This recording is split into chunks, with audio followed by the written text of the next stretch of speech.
Hello, everybody. So today you're going to have a quick little ed puzzle before you look at your essays and look at your feedback.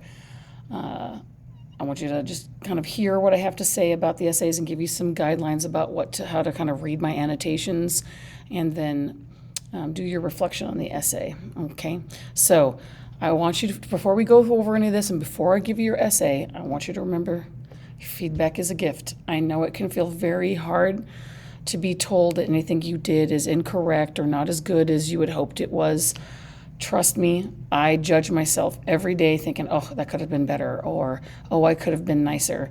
We're always works of improvement. That it never ends. There's no such thing as perfection. There's no such thing as a perfect essay. There's no such thing as a perfect human. And just remember, this is not a judgment against you as a human being, or it does not a knock on anybody's intelligence if you get any negative feedback back. Just remember, this is just feedback helping you grow as a writer. I would be bereft. Sorry, that's the wrong word. I would be derelict in my duties if I didn't tell you honestly the things you need to work on, right? My job is to help you get ready for the AP tests, and they do not hold back. It's pass or fail, right? And how much you pass or fail by. And it's my job to help you get ready for that, and they can be really tough. So it's my duty to be tough when I'm grading. As I said in class, but I want to say it again just in case you weren't here, I give a lot of padding in my grade book, right? You have a lot of assignments that are worth a lot of points that if you just do what I ask you to do and do it in a timely fashion, you're going to get a lot of points to help keep your grades high. Right now, the GPA is really high because of that. But that's a buffer zone for the essays because I'm really tough on essays. But that's necessary. Okay, so it's balanced out. Don't panic and think, oh my gosh, my grade is doomed, right? This is not going to kill you. It's not going to kill your grade. And there's lots of more opportunities to improve and get better. This is just one assignment in 1 week that we did. This is not a judgment on you. Just remember that, okay? We're all in different places and we're all on our personal journeys of growth, okay? So with that being said, let's talk about it. So let's talk about the good stuff that I noticed with the Through the Tunnel essay. There were strong thesis statements overall because, of course, I made you keep rewriting them until they were right. So this was not so much of an issue, right? Only a couple people had some boo-boos from just not typing down their thesis, or maybe they changed it or didn't get my approval. I don't know. But for the most part, thesis statements were really good. Almost everybody had 4 pieces of evidence throughout their essay minimally, plus some. So that's wonderful. Though if you only did 4, that's a minimum. Remember I said that's like C level kind of a paper, maybe B minus. So if you don't push into more than the minimum, you're not going to get there probably. We need to push into like maybe 3 pieces of evidence per body paragraph to really, get your argument clear, particularly on the paragraphs about tunnels. But hey, almost everybody did the minimum. That's amazing. Almost everybody had at least some universal commentary, which is great. Okay, so I had very few essays that were just kind of story summary. Okay, almost everybody had the tag in their introduction, which is the title, author, genre. So that's great. Some people were missing the date, or maybe they didn't have the full context explained of the story, but at least we had the tag in there, so that's good. Almost everybody finished their essay. That's awesome. And I think everybody turned in something, which that never happens when I assign essays for homework. So see, there's a method to my cruelty, okay, if you want to think of it that way, of having it all in class. It's less homework, right? But it also makes sure that you guys get it done, and I'm here to help you as much as possible. I know the line was long, but, I am here other times too.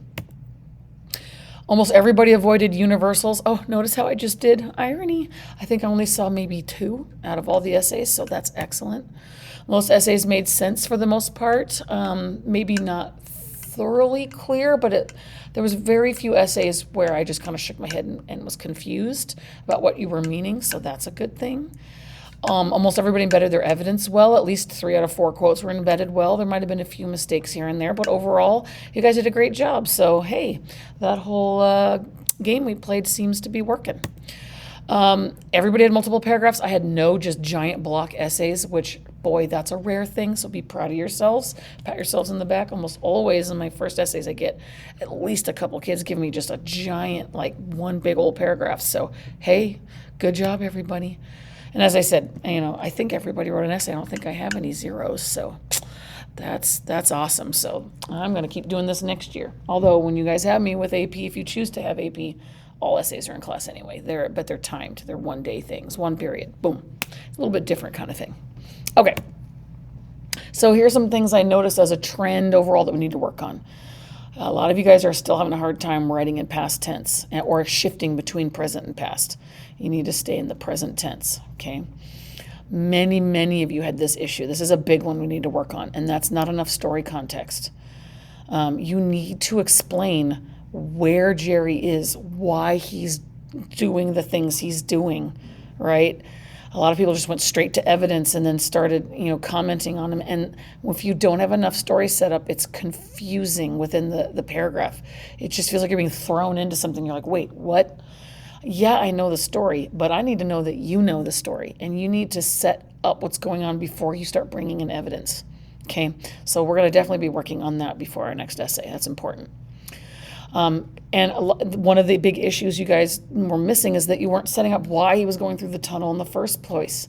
If you did not bring up why he was going in the tunnel, you missed a key point, like a point that you cannot have missed for this essay to make sense. It's the crux of the story, why he's going through that thing. Okay, so just saying he went through it and then he made it without explaining what this fancy word impetus, right? His reasoning why he did it. That's a problem. Okay, so that was a vital thing that was missed by many of you guys. So that's a whoopsie daisies. Not many, many fewer than last year, but there still are a good number of people who I think could have had their paragraphs reversed in their order because you're talking about like the tunnel and then talking about the beaches. The beaches are first. You need to talk about that internal conflict with the 2 beaches before you move on to the tunnel, right? Because it helps you set up the why. Why is he going through the tunnel? So if you did bring up the tunnel as your first body paragraph, it was probably a problem. Okay. Just logically within the story. All right.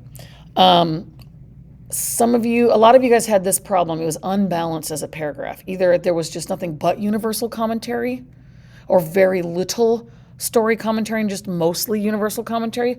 And there was some beautiful universal commentary out there, but not enough about Jerry. You need to show how that universal commentary makes sense within the context of the story. There needs to be more story. You need to explain Jerry's journey and then connect the dots to the universal. You need to set up Jerry, then connect it to us, not just go bam, us, okay? Or I saw the opposite, a bunch of story summary with maybe just landing on a universal, but you need to argue that throughout. You need to be pointing at what's going on. If you really want to have a balanced, strong A kind of essay, if you don't want to stay in C-town on your grades, you've got to kind of continuously make sure that you're connecting to the big point and not just go Jerry with like one sentence. It just kind of feels like it's out of nowhere. You need to be connecting the dots as you go, okay? So when you want to have more of a strong mix of the two. Again, a lot of us didn't have enough evidence or commentary or analysis to be fully clear or convincing. Like you might have hit the minimum, but it wasn't enough to be fully clear with what you're trying to get across. So yeah, the 1-to-2 ratio is a minimum, but sometimes it's not sufficient. You need to be thinking logically, like, did I explain this enough? Have I set this up enough? Is there enough evidence to really, quote unquote, prove what I'm trying to say? Though mind you shouldn't use the word prove because it's hyperbole also, but you know what I'm saying. Okay, if you want to be convincing and clear, you've got to have enough, and that may not be just 2. It's not a number necessarily, right? It's what you do with the numbers. You could have 3 quotes that are like random and out of nowhere, and that doesn't mean you're going to get a 4 out of 4 on that part of the rubric, okay? Topic sentences were another huge problem, okay? Many of you did have great ones, though. There was a lot of great topic sentences. I think the handout helped you guys a lot. People tended to use the same topic sentence for all of them, so we definitely need to work on mixing it up. But those of you who didn't use it, I could tell. And you just went kind of like either you're talking about the meaning of the story in relations to Jerry, but no universal connection, so not really arguing anything, or you're just saying the tunnel means rebirth. That's not an argument. You're just saying this is parallel to this, but what is Lessing arguing through the tunnel as a rebirth image, right, or symbol, or extended metaphor, however you phrased it. So, or it was just straight story details, like a story summary, like you're just giving me story summary. So that's a problem. We definitely need to work on topic sentences more. Okay, so they were just too story focused, or their story summary, as I said. A lot of you are still using really low vocabulary in your essays. Again, if you want to get an A, you've got to use elevated diction, and that's why we're getting started on our vocabulary. And that's why I'm making you look up words in Lord of the Flies. You need to start using these words. Don't just memorize them for a test. That's nonsense, right? You need to be using these in your writing. You need to be using these in your speaking with one another. If you do, you are going to be so much more impressive. It'll just become part of you, and you're going to have more nuance and complexity and more professionalism and more. You're just going to have a stronger what's called ethos or credibility, because you sound more like an adult than a child, right? We don't want to be writing, fifth, sixth grade level with our diction. We want to be, getting ready for college. So we need to be working on avoiding vague terminology. And you're also not allowed to use contractions. It's considered informal. Okay, so no contractions, you guys. So as I said, we just need to work on having more elevated, sophisticated, specific language, and that's hard, but that's something you all have the power to do. When I was in college, I had a little diary, like a journal, and when I was reading anything, if a word came up I didn't know, I would write it down in my journal, and I would write down the definition, and I would try to use it in a conversation, or use it in my writing, or use it in like a little summary of the chapter itself after I read something. And that really did help me build my vocabulary.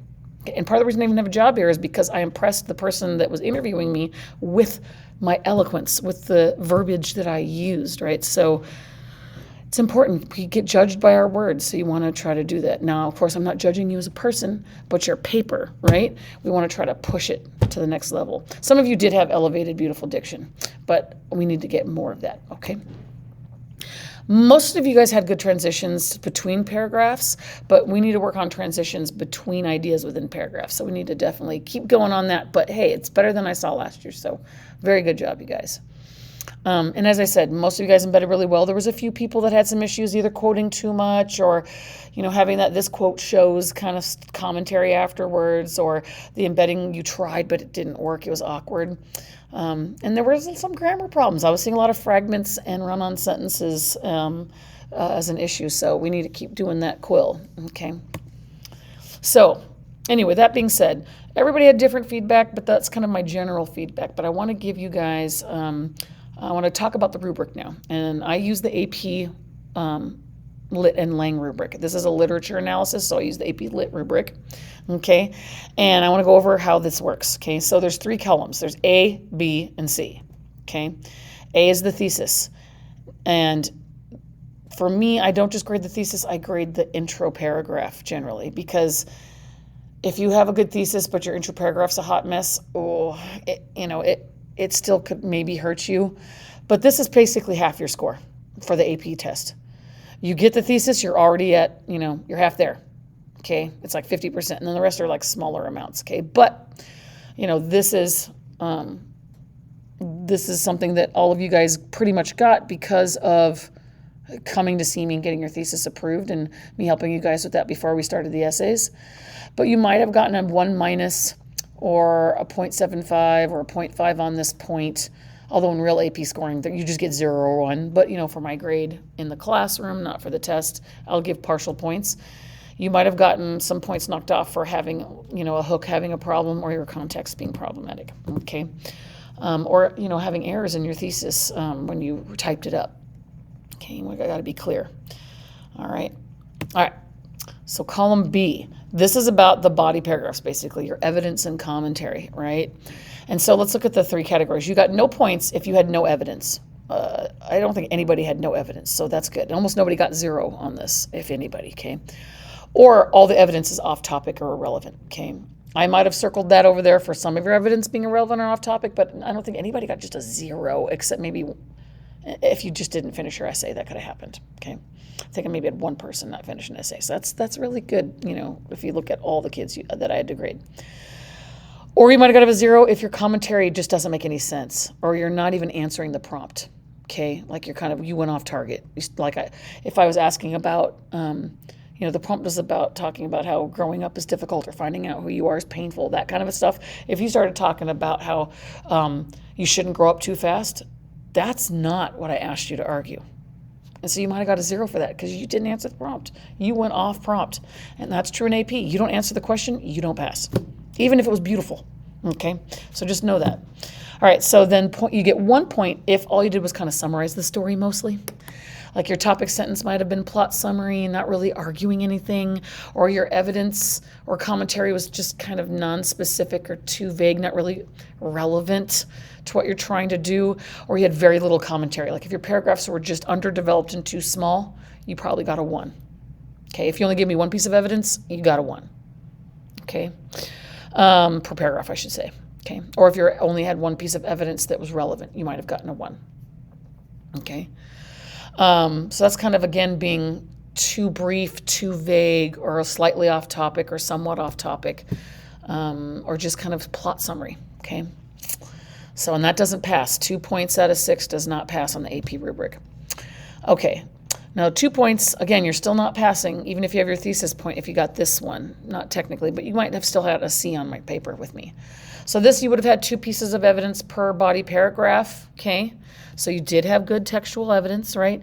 You did have commentary, but you either were repetitive or you misunderstood parts of the story, so misinterpretation could have hurt you, or you just had insufficient commentary or evidence or context for your evidence, which is part of the commentary, to be fully clear. So a lot of people got 2s because they didn't have enough commentary to make the evidence connect the dots to the universal point you're trying to make, or you didn't connect it to your thesis or your topic sentences. Okay, so it wasn't enough to be clear and convincing, right? It could have been just too short or too vague, but you did have, a paragraph, but it just wasn't enough, right? It didn't have enough depth, complexity, clarity to be able to get to the passing line. So the 3 is, now we're getting into pass zone, okay? So that there's a line here between 2 and 3. So the 2 is not passing, the 3 is passing. Okay, so now we're getting into like C plus B, B plus zone in the 3 points, okay? Now this means you had at least 2 pieces, if not 3 pieces of textual references per body paragraph that was relevant and on point to what you're trying to argue, okay? And that you had enough commentary explaining the relationship between the evidence and your thesis, right? You had enough context in there that your evidence made enough sense, but it was maybe uneven, like maybe one paragraph was really good and the other paragraph was a little weak, or maybe your commentary was sufficient, but you needed to go further. It wasn't enough to get to the A zone over here in the 4 points, or it was incomplete. Maybe you had a really good paragraph, but then you didn't finish the second body paragraph. That could have hurt you, right? So that's kind of like, it was good, but not enough to be an A. Right, not quite enough. You need to keep going. Like maybe your commentary wasn't deep enough to get an A, because this is hard to get. Getting 4 points, that's really good. Almost nobody got that, just so you know. So don't feel bad if you didn't, because almost nobody did, because it just kind of stopped short. You guys got to not aim for the minimum. You want to keep going, okay? Anyway, and then to get 4 points, that means you had like at least 3 pieces of evidence per body paragraph, and it was strongly chosen, okay? It wasn't just good enough, it was great evidence that you chose, that was very relevant to the to what you're trying to do, and that you really, quote unquote, proved what you're trying to say. Like, you're like, wow, you really like convinced me. That was a good one, okay? And that you had really strong commentary and you built up the context around the evidence, and that you really helped connect what's going on with Jerry to the universal argument you're trying to make, explicitly connecting all the dots with lots of good evidence towards your thesis. And nothing was off topic. Nothing was, maybe that wasn't the best evidence. This is like solid, really good. Now, you could have had really good, beautiful philosophical points that you made, but if you had a lot of grammar or mechanical errors, you can't get a 4. It would knock you down to a 3. Even if it was like awesome content, if you're having a ton of mistakes, it knocks you back down to 3 because it does hurt with the flow and the clarity. So you're hurting yourself there. Okay. All right. So then the last one is just like the thesis one. This is what we call the unicorn point. This is very rare to get. I will only probably give a lot of you partial points until you really blow my mind, right? Because this is rarely given by AP too. This is like a piece of art. You guys have just knocked it out of the park, and you've done one of these things just so well, you deserve the unicorn point, the rare beauty. This is the difference between getting an A and an A plus. Okay.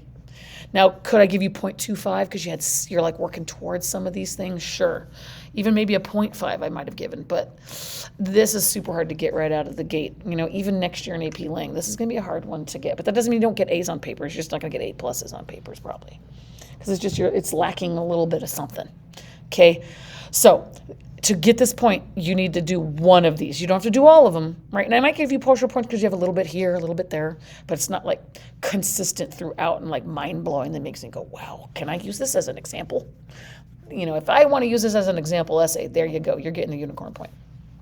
Okay, so these are the ones. Either it crafts a nuanced thesis with apt textual evidence that really proves it. So this I'm not going to be given this time because I handheld you on this one, okay? But you might have got it because you had such amazing evidence that you really knocked it out of the park with that. It's like making the 4 a 5 on column B, okay? Or you were really good at explaining the significance or the relevance of your interpretation of the story within the broader context, that universal point that we're trying to make, which some of you got partial points for this one because you really did a great job with your connecting the dots of your evidence to the universal. Or you discussed alternative interpretations. You were able to kind of, bring a kind of counter rebuttal in a way, like, or you might have like, some people might have seen actually the tunnel representing this, but it actually could also represent that. Like if you're able to show different ways of seeing it, boom, you could get it. But it would have to be like a really strong alternative kind of counter in a way. By recognizing and accounting for any contradictions or complexities in the text, that's really getting to the deep nuance of the story. Like if you noticed any paradoxes or any contradictions in the story or any like strong irony, that's going to get you there. But I didn't really see any of that on this first run. And don't feel bad. This is a goal, to get towards at the end of your junior year, right? We're on a 2-year journey together, okay? If you used analogies to explain what the author was doing yourself. Not just talking about her analogies, but you used analogies throughout your essay to kind of make your points. That's showing that you are having art in your own argument. You're not just being kind of like, doing the minimum bleep, blop, bloop, okay? Or if it was beautiful to read, beautiful diction, beautiful syntax, it was just gorgeous and smooth, so few errors that it was just like, a pleasure to read. It was like a piece of art. Then you could get it. Some of you, I gave you partial points for this because you did have moments of like, ooh, that was really neat. Okay. But I don't think anybody got this for like, wow, you blew my socks off. But, it takes a lot to impress me. I want you to think of how many essays I've read in my life. Thousands and thousands and thousands and thousands, and I'm not exaggerating. Okay. Especially like on this story that I've taught a bazillion times. All right. So with that being said, that's the rubric that I'm using, okay? But I also have a commentary key I want to go over and another thing that I give you feedback on. So this is kind of my key here. I did put it in the thing I give back. I'm going to give back to you. So I'm not going to go over all these details, but this is the key you need to look out for. But there's a one that I forgot I needed to add. This little symbol right here on the bottom left column that has like an upside down A with a little X and then CM.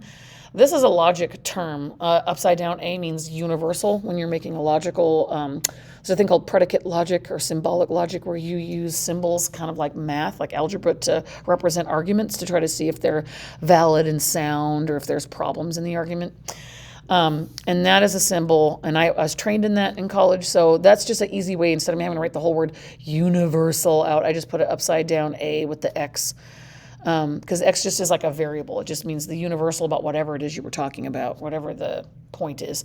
And the CM for commentary, like you were lacking universal commentary in there, okay? So that's what that upside down A with a little X means, okay? So in this case, the universal would be about like all of us struggling to find out who we are, right? That's what we needed to talk about. Okay, so the rest, though, it should be on there. Okay, so look at that key. And then with the key, I have this thing called Roses and Thorns, which is kind of the theme for today, for all the essays, right? I'm going to have like kind of like the positive feedback stuff, and then the oops, we need to fix this stuff, right? Because with every rose comes a thorn, right? And I'm not going to sing that horrible song to you, but anywho. So I'm just going to go through the two categories. They aren't necessarily all parallel. It's just that's kind of how it came up on the worksheet, and I took screenshots of. So some roses. I might have checked off this stuff if you had very few errors in these, or you did a really good job in any of these things, okay? But on the right is about the boo-boos and the introduction and thesis, okay? So it goes by all the parts, all right? For most of you, it was just this part that was the issue, the hook in the context. Again, for the roses, I talked about like the strength in your argument, if you had any of this good stuff, or the boo-boos.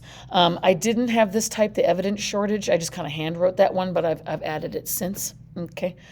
This was a big issue for a lot of you guys of having an evidence shortage, either being not the strongest evidence choice, or it was off topic, or not enough, or the context was a big issue. I need to add that in there. Then that's kind of part of the commentary shortage. I need to add / context shortage, okay? So you want to look at that stuff. And by the way, this little symbol that looks like a backwards fancy P, that means paragraph, okay? And then the next one, again, this would be about evidence and analysis. Which would go actually more with this of the thorns, but it's just how it worked out on the chart. This is about like, does it flow perfectly? A lot of you guys got check marks on this. I might have forgotten to check it, but you know, if you didn't get any commentary about your evidence being embedded problematically, boom, you could check that yourself, okay? Again, this insightful commentary is part of that. Did you get a 4 on the rubric, right? Or, you know, if you got a 4 on the rubric in the on category B, also like the evidence, did you pick really great evidence? Conclusion errors on the thorns here, right? There were some things I didn't put on this chart that I hand wrote, but you know, I might have checked marks and circled things on here. And then structure and style, these go together, right? You know, it's not just the conclusion, but like how well was it written and smooth. And this went along with the grammar stuff at the top for roses, right there, right? The grammar mechanics. This one is this is the structure, style, and that grammar mechanics. And so a lot of you guys had a problem with your tense shifting, right? The dead terminology. Some of you, several of you had problems with run-ons and fragments. Almost nobody had this issue except using you. You're not allowed to use that. Several of you are using it. That's a giant no-no. I might have put that under voice, though, because that is part of the voice. It hurts your voice. When you use you, it turns you right into informal, not the proper voice, okay?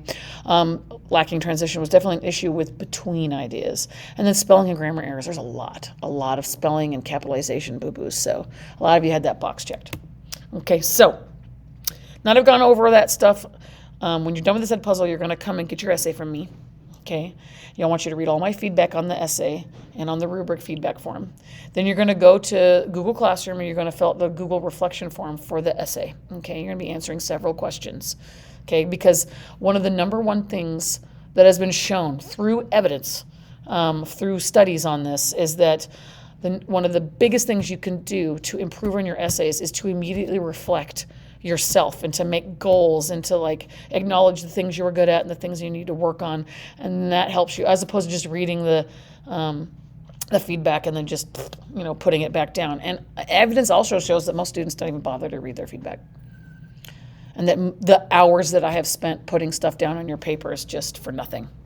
So I'm gonna make you because if I have to do it, you gotta read it. Okay, I think that's fair. And then when you're done with that, you need to put your essay back in your writing folder. If it's going to take multiple days, it is what it is. You can come back and finish when we have time. On Monday, you'll have time to work on that because that's going to be a reading day, so you could finish this up if you need to. But those essays are not to go home. They're not to leave the room without explicit permission from me. Okay? So, and I just want to say something, you guys. Don't forget what Jake the dog says. Jake the dog is a wise sage. Now, he's using a word I would not use. I'm not saying anybody in here sucks at writing. I know some of you, though, think that about yourself, though. And this is from a scene from Adventure Time where I think it's Finn the human's talking about how he feels like he sucks at something. And Jake's trying to say, hey, man, dude, sucking at something's the first step towards being sort of good at something. Don't forget that. wherever you're at, whatever you're disappointed in, if you're disappointed in anything you did, right? Don't be hurt. This is just the next step before you get even better at it, right? That's life. Nobody's great at everything instantly, and where you were at last year, is where you're at, and now you're going to keep growing and going to be awesome, and you're going to just impress the pants off your professors when you get there, okay? So believe in yourself. Just remember that, okay? Know that you guys are awesome. Jake the dog thinks you're awesome. I think you're awesome, and I can't wait to see where you guys go throughout the year. Okay? Talk to you later. Bye-bye.